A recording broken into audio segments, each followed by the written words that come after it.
तो दोस्तों आप लोगों को पता चल ही गया है कि एसएससी स्टेनोग्राफर का जो स्किल टेस्ट अभी रिसेंटली 15 फेब को हुआ था, दोनों शिफ्ट वो कैंसिल हो गई हैं। कैंसिल होने का रीज़न आप लोगों को पता ही है। आप लोगों ने काफ़ी मेल्स वगैरह किए, जो भी कंसर्न आप लोगों के थे वो कमीशन ने सुने और उस पर उन्होंने डिसीजन लिया जो बिल्कुल ही उनके हिसाब से सही है।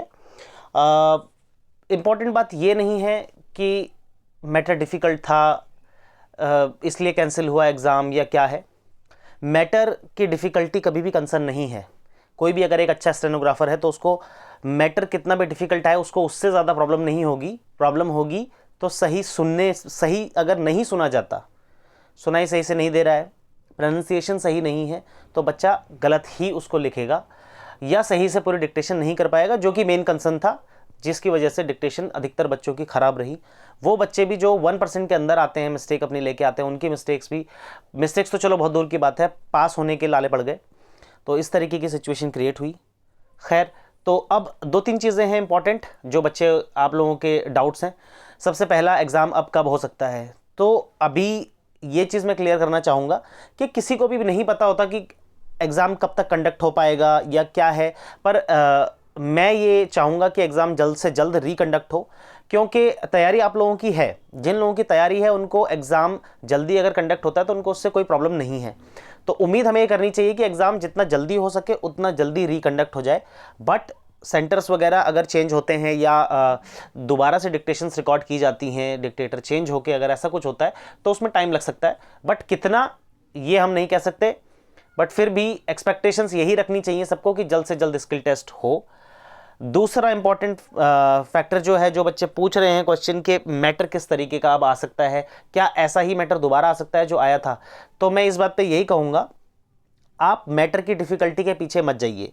मैटर, आप एक अच्छे स्टेनोग्राफर हैं तो मैटर कैसा भी आए आपको उससे फ़र्क नहीं पड़ना चाहिए। सबसे इंपॉर्टेंट बात यह है, पार्लियामेंट्री मैटर्स ही आना चाहिए या इजी मैटर आना चाहिए, ऐसी बातें आप लोगों को नहीं करनी चाहिए। क्योंकि आप इतनी मेहनत कर रहे हैं, आप अच्छे अगर स्टेनोग्राफर हैं तो आप किसी भी तरीके का मैटर लिख सकते हैं। बस आपकी स्पीड, जो स्पीड आपकी रिस्पेक्टिव स्पीड है, उस पर आपकी एक्यूरेसी कितनी आती है वो इंपॉर्टेंट है। तो मैटर को लेकर आप बिल्कुल भी माइंड में ये मत लीजिए कि अब किस तरीके का मैटर आ सकता है या इस तरीके का मैटर कहीं दोबारा ना आ जाए, तो ऐसा आपको नहीं सोचना चाहिए। मेरा सजेशन है, आपको मेहनत ज़्यादा करनी चाहिए, जितने भी टाइम मिले, चाहे 1 हफ्ता मिले, 2 हफ्ता मिले, आपको ज़्यादा मेहनत करनी चाहिए। हर तरीके के मैटर आपको करने चाहिए जिससे कि आपकी तैयारी और ज़्यादा अच्छी हो सके। एग्ज़ाम के लास्ट टाइम पर भी मैंने जो एसएससी DSSB की सीरीज़ दी थी उसमें काफ़ी अच्छे मैटर्स थे, जिन पर बच्चों के कमेंट्स ये भी थे कि लास्ट टाइम पर इतने टफ मैटर आपको नहीं देने चाहिए, कॉन्फिडेंस लो हो जाता है, या फिर इस तरीके का मैटर शायद ही एग्ज़ाम में आए। तो अब आपने देख ही लिया होगा कि एग्ज़ाम में किसी भी तरीके का मैटर आ सकता है। हमें कभी भी इस चीज़ को लेकर अपने माइंड में एक इल्यूजन नहीं क्रिएट करना चाहिए कि पार्लियामेंट्री मैटर्स ही आएंगे या फिर इजी मैटर आएगा या किसी एक स्पेसिफिक मैगजीन से उठकर कोई भी मैटर आएगा। कमीशन का डिसीजन है, वो कहीं से भी मैटर दे सकता है। आपकी रिस्पॉन्सिबिलिटी है कि आपको स्किल टेस्ट अच्छे से पास करना है। ये दोनों इंपॉर्टेंट चीज़ हैं। आप इन दोनों इंपॉर्टेंट चीज़ पे आप ध्यान रखिए। स्किल टेस्ट की डेट के ऊपर बहस करने से अब कोई फ़ायदा ही नहीं है, आपका सिर्फ और सिर्फ टाइम उसमें जाया होगा। तो टाइम अपना ज़ाया मत होने दीजिए, आप मेहनत करना शुरू कर दीजिए, पहली चीज़। दूसरा, आप मैटर किस तरीके का आएगा इस चीज़ को लेकर भी बहुत ज़्यादा परेशान मत होइए।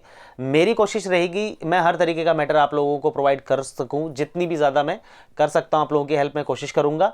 आप हर तरीके का मैटर लिखने की कोशिश कीजिए, अपने आप को इम्प्रूव कीजिए। मैं इस वीडियो को अब वाइंड अप करूंगा, उससे पहले मैं बस यही कहूँगा कि आप कभी भी मैटर की डिफ़िकल्टी को लेकर कोई कंसर्न रेज नहीं कर सकते। कंसर्न रेज तभी हो सकता है जब आपको सुनने में कोई दिक्कत आ रही है या कोई और इंफ्रास्ट्रक्चरल अगर ऐसी दिक्कतें हैं जिसकी वजह से स्किल टेस्ट आपका ख़राब हो सकता है, वहाँ आप कुछ अगर इशू रेज करते हैं तो उसको सुना भी जाएगा। अदरवाइज़ मुझे नहीं लगता कि मैटर की डिफ़िकल्टी को लेकर आपको कोई बात करनी चाहिए। आप मेहनत कीजिए, जितना ज़्यादा मेहनत करेंगे उतना ज़्यादा इंप्रूवमेंट होगा आपके। शॉर्ट हैंड में मैं डेली हर वीडियो के एंड में यही कहता हूँ कि आप ज़्यादा मेहनत कीजिए, ज़्यादा मेहनत कीजिए। काफ़ी बच्चे ऐसे हैं जो वीडियो के नीचे कमेंट सेक्शन में बताते रहते हैं कि उनकी इतनी मिस्टेक्स आ रही हैं, इतनी आ रही है, तो उससे उनकी तैयारी में उनको डे बाय डे उनको भी पता चलता है कि उनका ग्राफ क्या है। 1 महीने पहले उनका क्या मिस्टेक्स थी, आज उनकी क्या मिस्टेक्स हैं। इस तरीके से आप अपनी परफॉर्मेंस को एनालाइज कीजिए, मेहनत कीजिए। मेहनत का कोई ऑल्टरनेटिव नहीं है, मेहनत आपको करनी ही होगी। सो इन वर्ड्स के साथ मैं वाइंड अप करता हूं। All the very best.